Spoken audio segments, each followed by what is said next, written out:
YouTube. Ouça agora a voz do divino.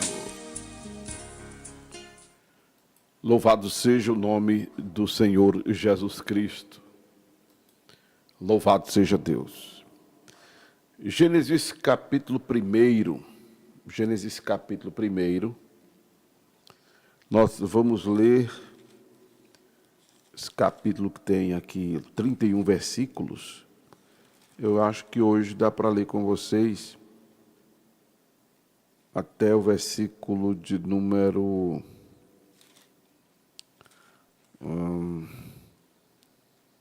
Vamos ler, amados irmãos, acerca da criação completa, né? Vamos ler até o versículo 23. Vamos ler. No princípio criou Deus os céus e a terra era sem forma e vazia, e havia trevas sobre a face do abismo, e o Espírito de Deus se movia sobre a face das águas. E disse Deus: haja luz, e houve luz. E viu Deus que era boa a luz, e fez Deus separação entre a luz e as trevas. E Deus chamou a luz de dia, e as trevas chamou noite. E foi a tarde e a manhã o primeiro dia. E disse Deus: haja uma expansão no meio das águas, e haja separação entre águas e águas.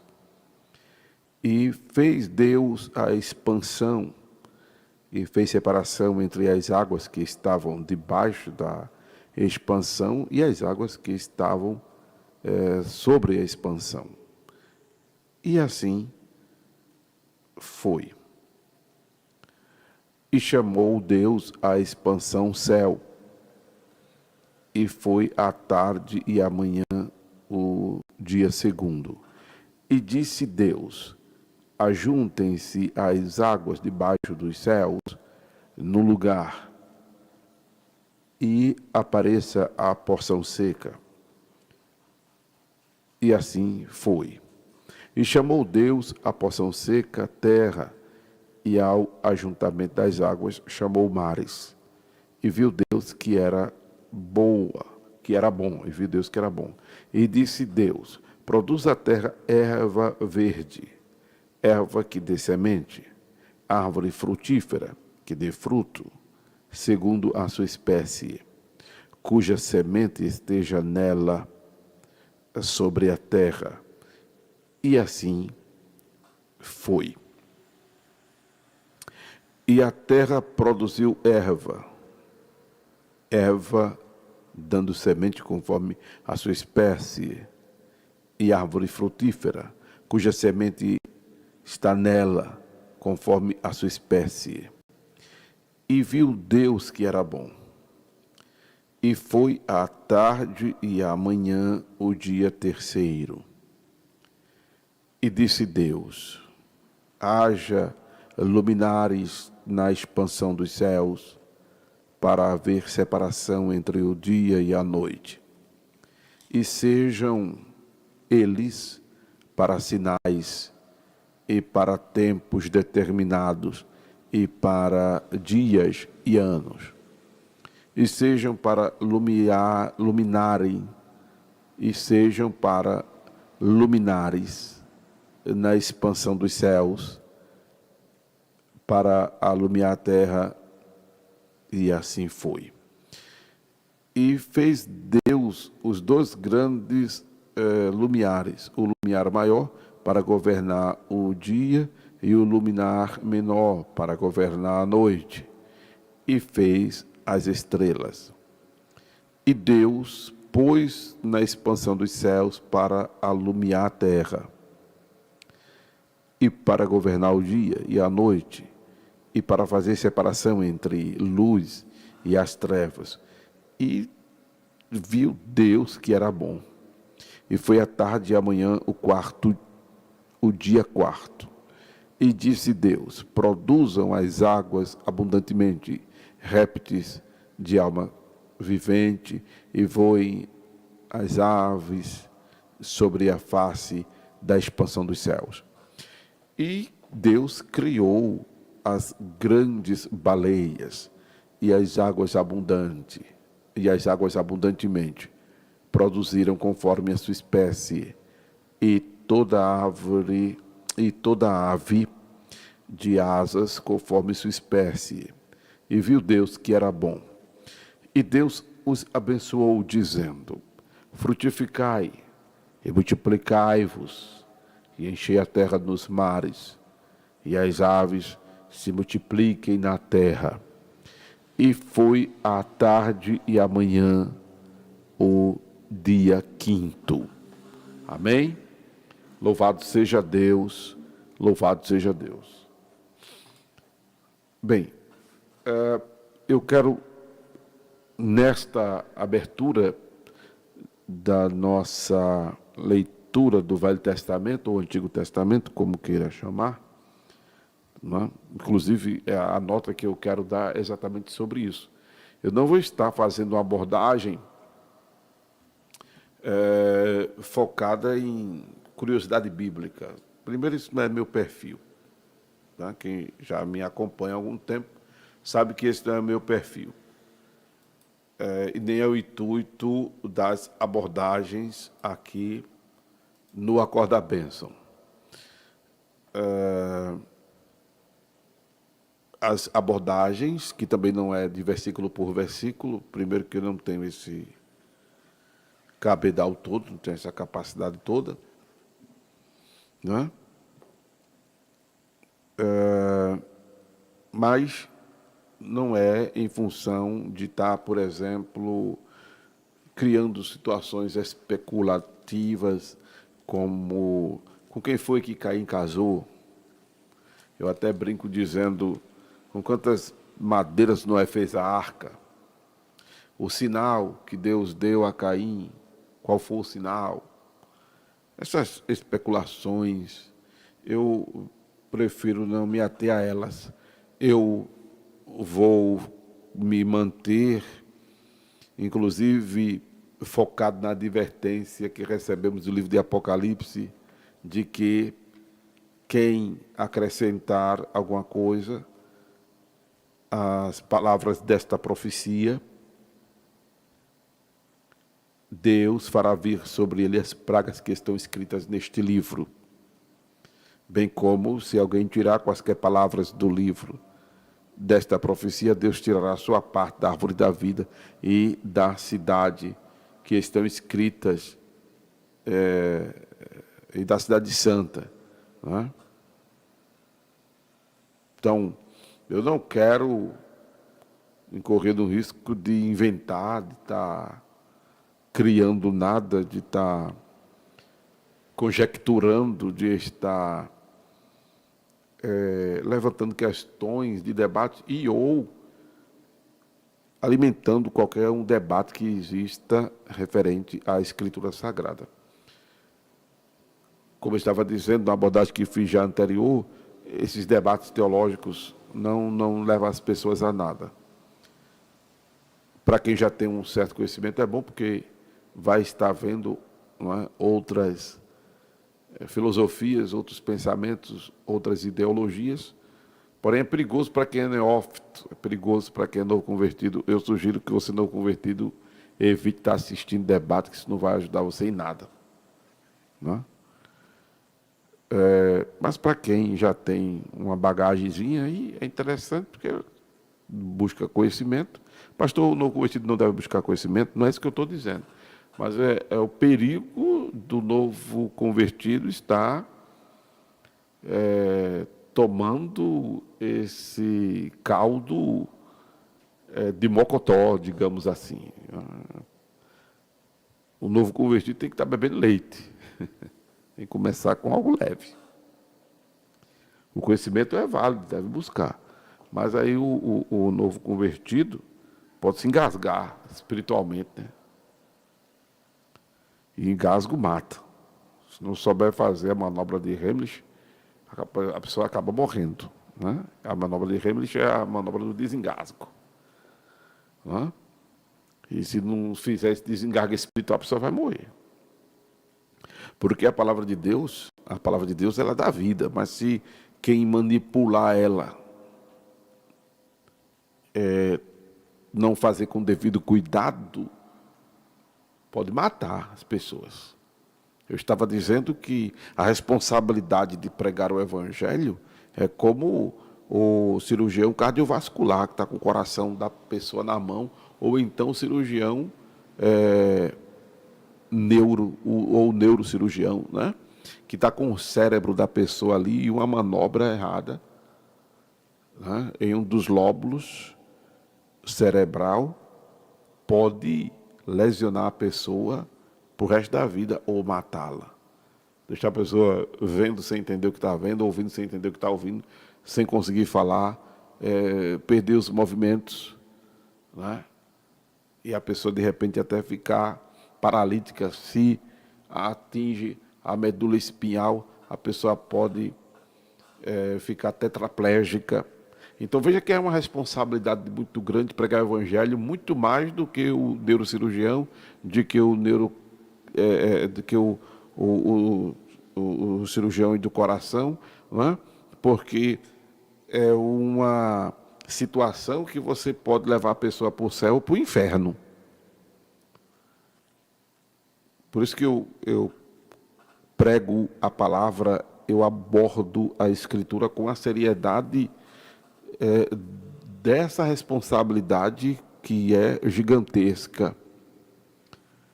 Porque o cardiovascular, né, o cirurgião do coração pode até matar a pessoa.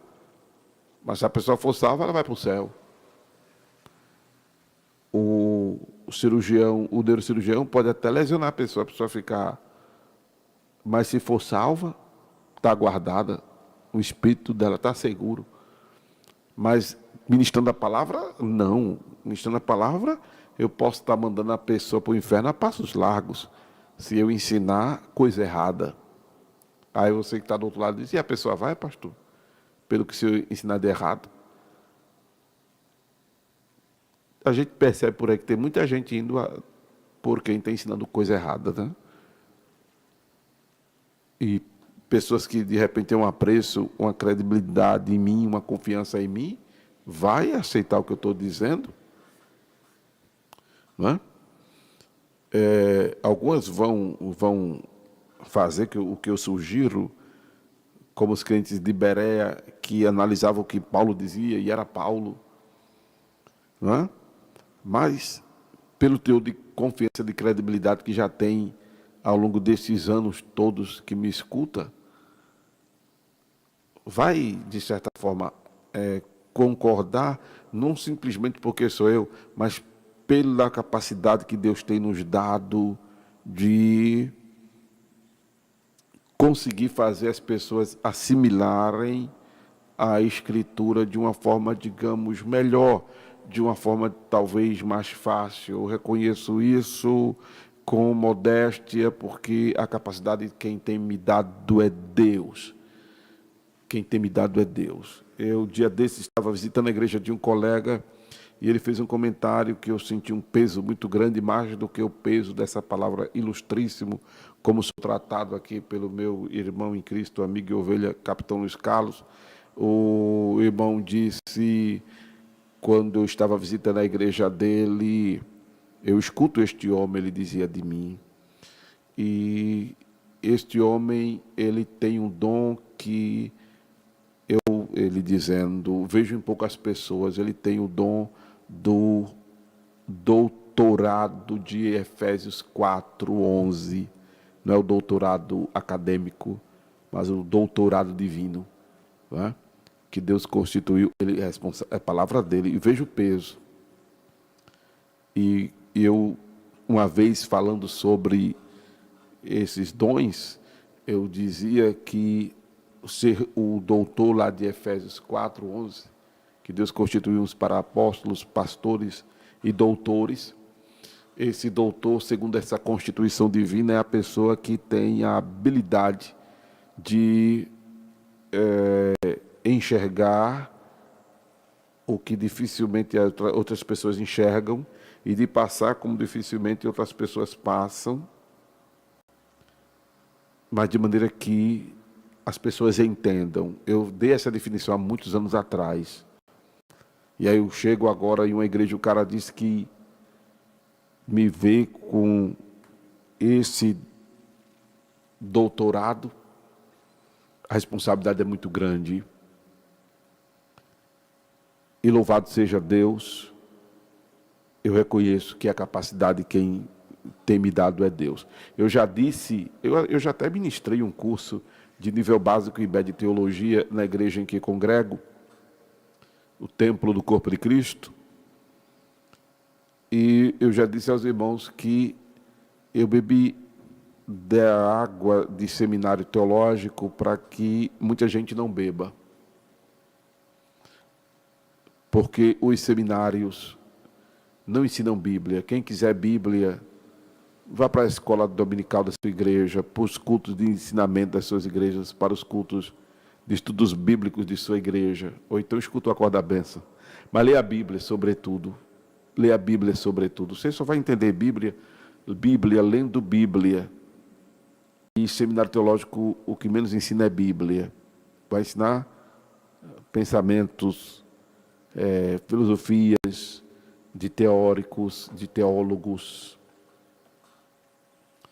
Quando você vier teologizar por si só, você vai ver que esses seminários denominacionais, e principalmente agora que existem os seminários denominacionais, a coisa está bem segmentada, puxando brasa para a sardinha. Mas fora os seminários denominacionais, esses institucionalmente falando como segmentos evangélicos, só será interessante se houver um registro no MEC, para que você, inclusive, possa fazer concurso público, estadual, municipal, federal, ou lhe dar uma graduação que realmente lhe dê a competência de atuar de alguma forma com o reconhecimento pelo Ministério da Educação. Fora isso, você só vai estar perdendo tempo e jogando dinheiro fora. Não? E eu dizia isso aos irmãos no momento que eu digo que o que eu aprendi no seminário não é nada do que eu passo nas minhas abordagens. Não é nada do que eu passo nas minhas abordagens. Eu não me refiro a conteúdo arqueológico, não me refiro a alguma nota homilética, hermenêutica, que isso aí, claro, você estuda, você tem ferramenta, você tem argumento, você tem técnica, você tem subsídio. Eu me refiro ao que eu considero, à luz da Escritura, valor divino, verdade divina, princípio divino. E é nessa pegada que vamos estar fazendo as abordagens do Velho Testamento, como fizemos todo o Novo Testamento. Glória a Deus que a gente começou a fazer registro das abordagens quando essas plataformas chegaram, e no Facebook, Acorda a Bênção, não sei, eu acho, mas no YouTube, Acorda a Bênção, no YouTube, no Face não, porque o Face agora só dura 30 dias, as ministrações, mas no YouTube,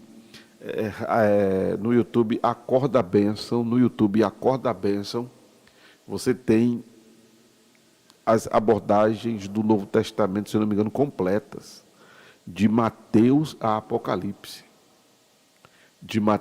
Tem sim, de Mateus a Apocalipse, até porque quando o Luciano estava reeditando umas mensagens, ele disse: estou me sentindo fazendo discipulado.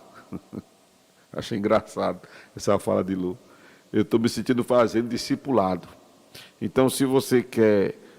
o que é que o pastor Amaro, por exemplo, falou sobre esse assunto aqui no capítulo X, do livro Y do Novo Testamento. Está lá no YouTube, Acorda a Bênção. Pode ir, tem lá.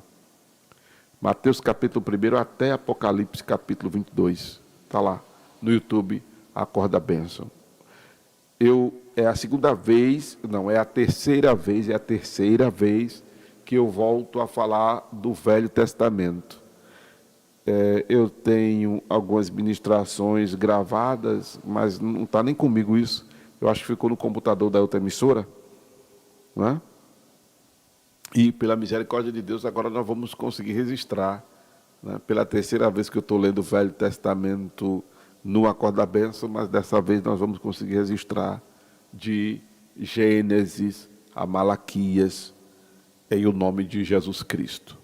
Mas eu quero, nesta oportunidade, fazer essa introdução aqui do nosso início da leitura sistemática do Velho Testamento.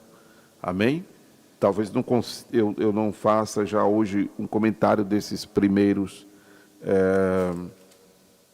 23 capítulos que lemos, mas é importante, eu faço no próximo programa, mas é importante eu trazer essa introdução para dizer a vocês exatamente isso, que a nossa abordagem será focada em valores, em princípios e em verdades bíblicas. Não estou aqui para estar tratando de curiosidade bíblica, não estou aqui para estar tratando do que eu considero besterol, eu não quero estar aqui tratando de enchimento de linguiça, de oba-oba, de blá, blá, blá, até porque o investimento para eu estar aqui com vocês ainda é caro. Ainda é caro. A minha conta de energia está vindo quase R$400. Não é? Equipamento, a gente precisa melhorar a transmissão do equipamento do YouTube. A gente precisa melhorar a iluminação.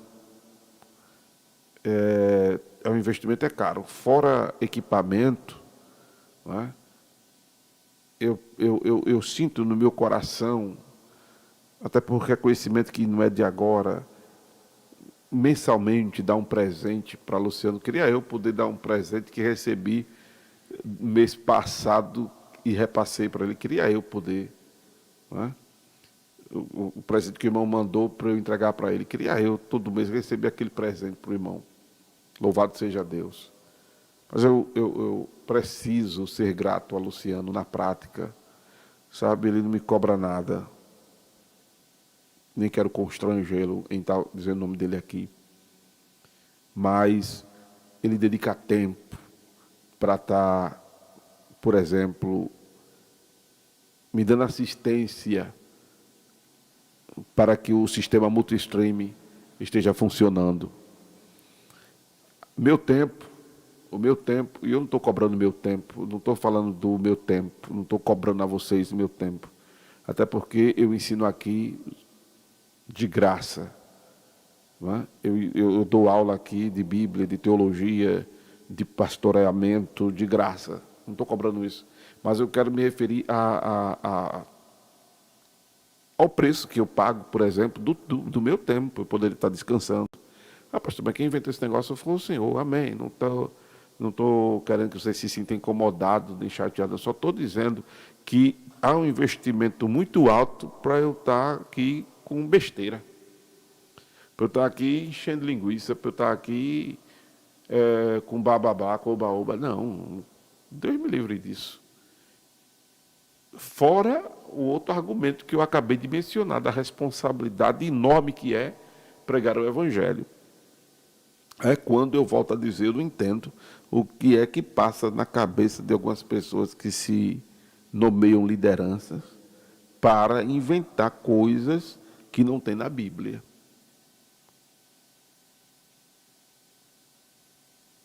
Ou então sonegar a palavra. E, por outro lado, quando não inventam coisas que não tem na Bíblia, torcem o conceito, torcem a verdade bíblica, torcem o entendimento, como por exemplo, comer e beber indignamente. Alguns definem que é comer e beber em pecado.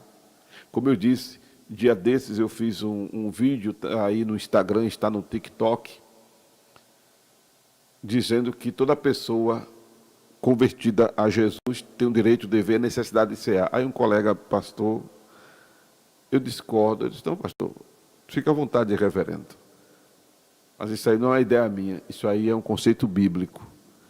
Entende? Então, eu não estou aqui para estar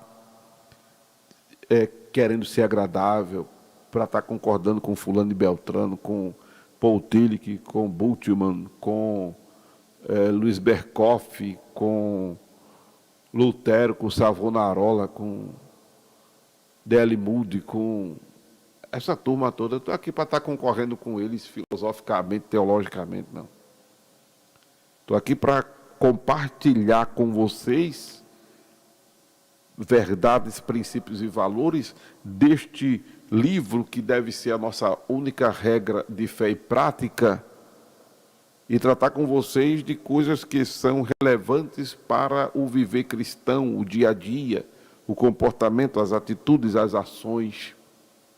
Por isso que a minha abordagem é bem simples, é bem pragmática. Eu não estou aqui para querer mostrar que conheço, porque eu não conheço, que tenho conhecimento que eu não tenho. Não estou aqui para isso. Não estou aqui para ser formador de opinião, como talvez até profissionalmente seja reconhecido assim, porque eu sou radialista, sou apresentador de rádio e TV, sou repórter, não é? Querendo ou não, estou na plataforma, mas não estou aqui para ser influencer, não é? Ou influenciador nos moldes digitais que temos por aí hoje. Uma influência que a pessoa de fulano é influência. Influencia em quê?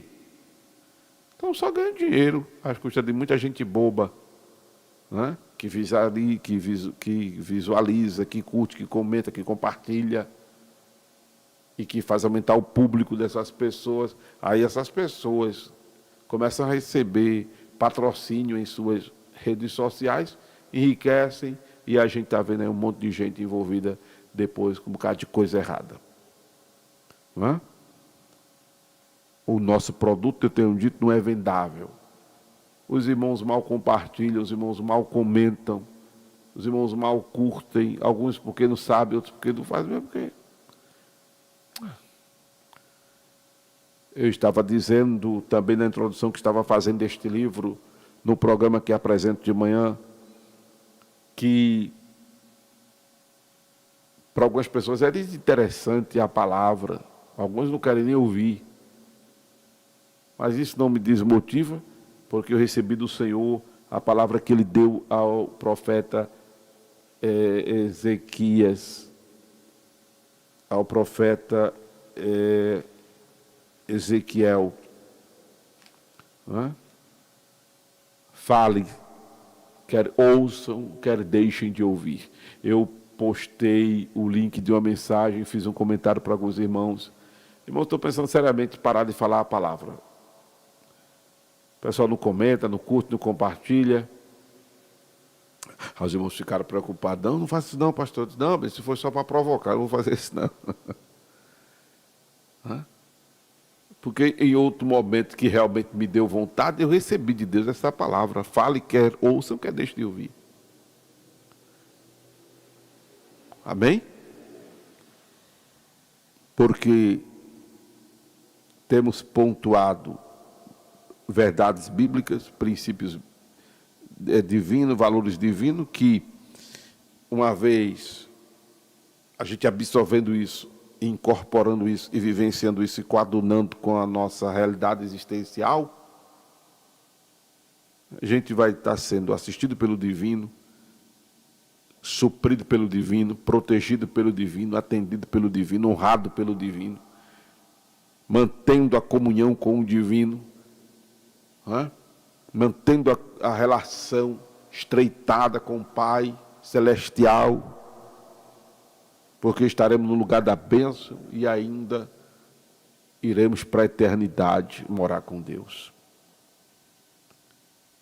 Então, eu quero lhe convidar, a partir de agora, fazer este passeio no Velho Testamento, livro de Gênesis, Êxodo, Levítico, Número, Deuteronômio e Josué, e aí a gente vai até Malaquias, é o nome do grande, o Senhor Jesus. Se der tempo, Jesus não voltar daqui para lá, porque isso vai demorar.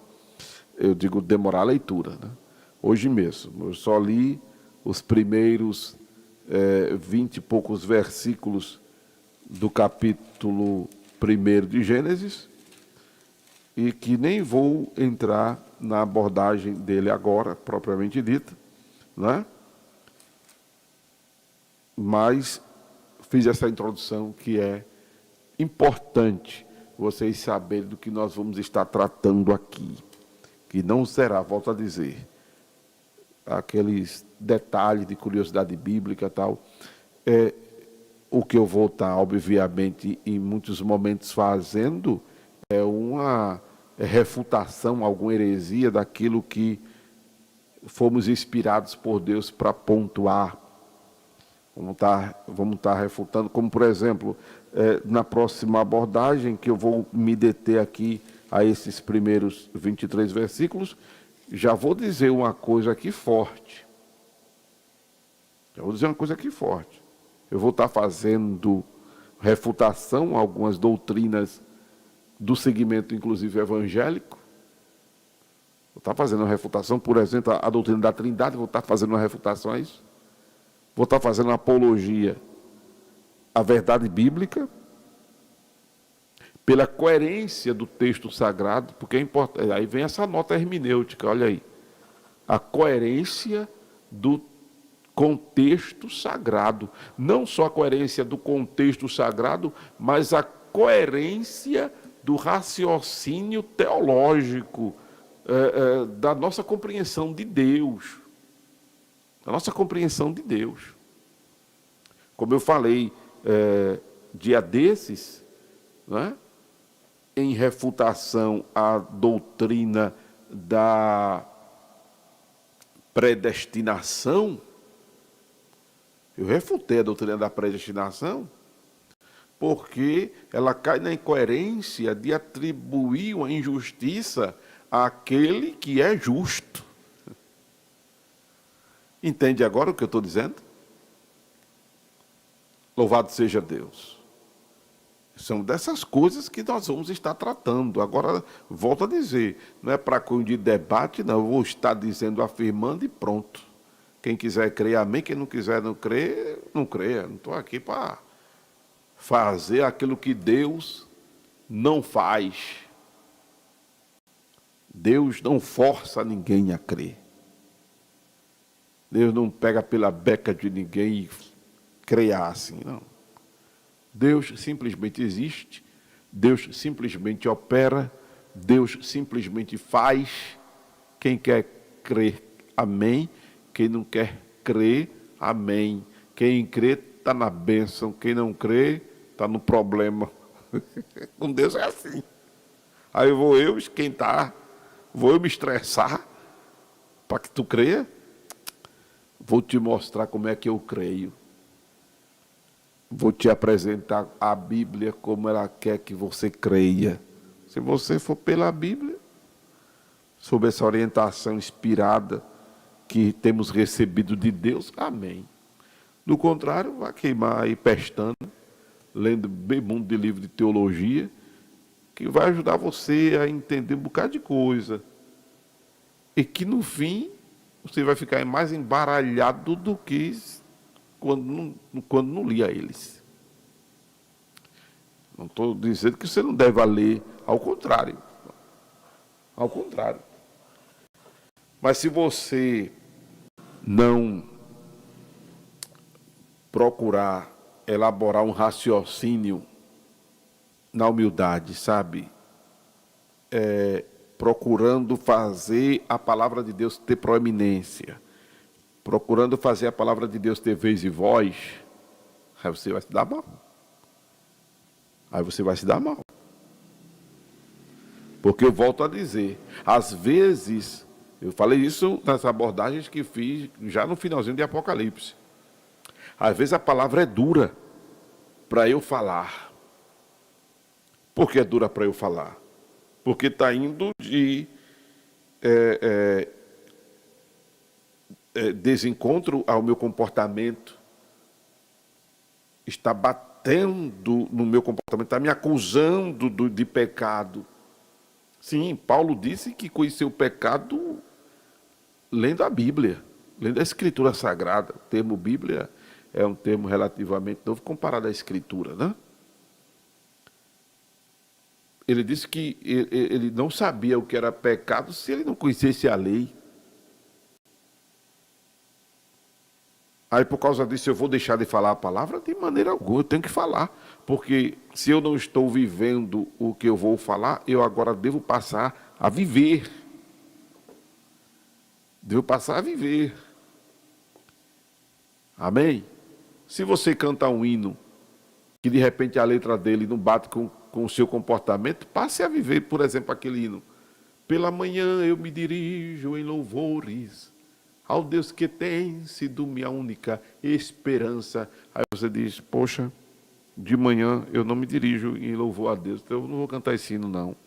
Não, passe a se dirigir em louvor a Deus. Passe a se dirigir a Deus em louvor pela manhã. Entende? Isso é um exemplo que eu estou dando aqui. Louvado seja o nome do Senhor Jesus. Isso é um exemplo. Não é?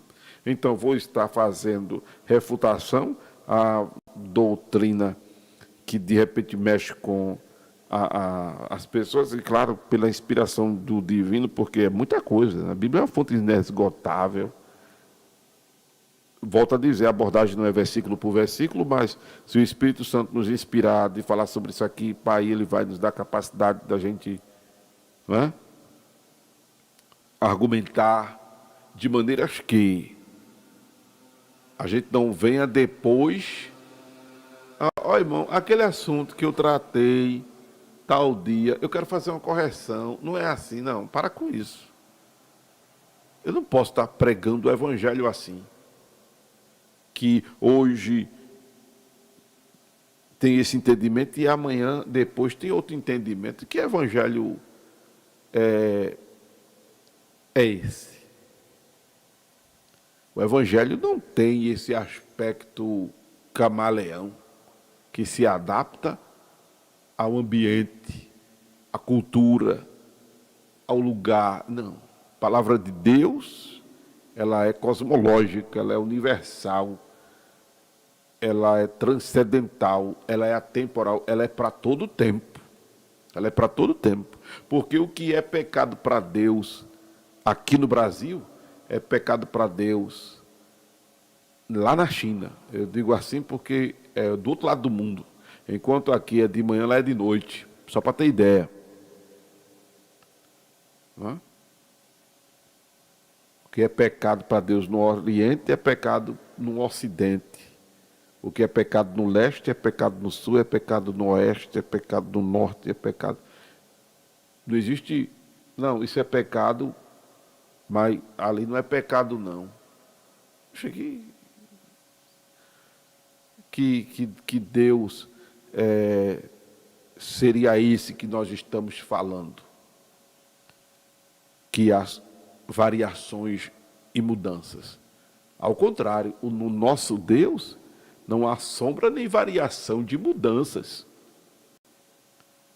Há sombra nem variação de mudanças.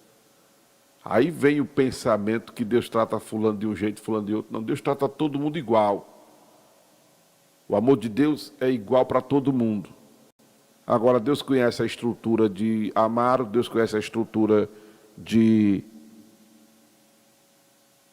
Gil, Brasílio, Deus conhece a estrutura de Silvia Rodrigues, Deus conhece a estrutura de Luiz Carlos, de Alexandre Santos, de Benício, de Felipe, de João Batista, pessoas que estão comigo no YouTube. Deus conhece a estrutura de Bruno, do diácono Ailton, da irmã Eldileuza, da irmã Jéssica, da irmã Silvia, de Gersonita. Deus conhece a estrutura de cada um.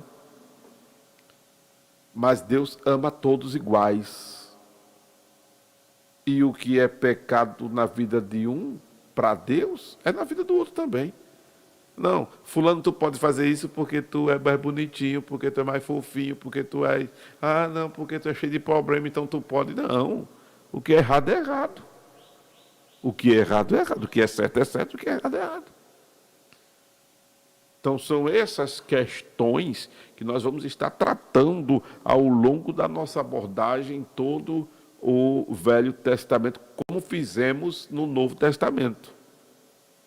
Refutar o que for heresia dentro do segmento evangélico, que tem muito, infelizmente, tem muita heresia ultimamente no segmento evangélico, muita mesmo. A igreja evangélica está passando por um processo de retrocesso muito grande. Mas a gente acabou de acompanhar o livro de Apocalipse, né? A besta que surge do mar, pelo que a gente tem acompanhado as Escrituras, a fala de Paulo, a besta surge do nosso meio, não surge tão de fora como alguns pensam. Né? Aí a igreja evangélica, eu não estou dizendo que ela vai surgir da besta do mar, vai se levantar da igreja evangélica, mas no mapa mental da escatologia, né, a besta ela vem com um poder de enganar muito grande, se dizendo cristã, e aí se coadunando com a linguagem de Paulo, é do nosso meio que surgem os falsos profetas. Né? Aí a gente para raciocinar. É esse raciocínio coerente com a Escritura Sagrada que a gente vai estar tendo aqui. Amém? E aí vamos ter, que é o forte aqui, a detecção de verdade, de princípios e valores divinos, e aí tem mensagem de Deus, e aí quem sabe a necessidade de quem está do outro lado é o Senhor. Eu digo sempre aos obreiros que eu oriento, que mensagem a gente não fabrica, a gente recebe e entrega, amém? Porque quem sabe a tua necessidade é o Senhor. E eu espero que sempre, mais do que a voz do pastor Amaro Correia, o que você escute aqui, ao vivo, de noite e ou de madrugada, bem como em qualquer outro momento que você parar para me ouvir, você escute muito mais a voz de Deus, a voz do divino.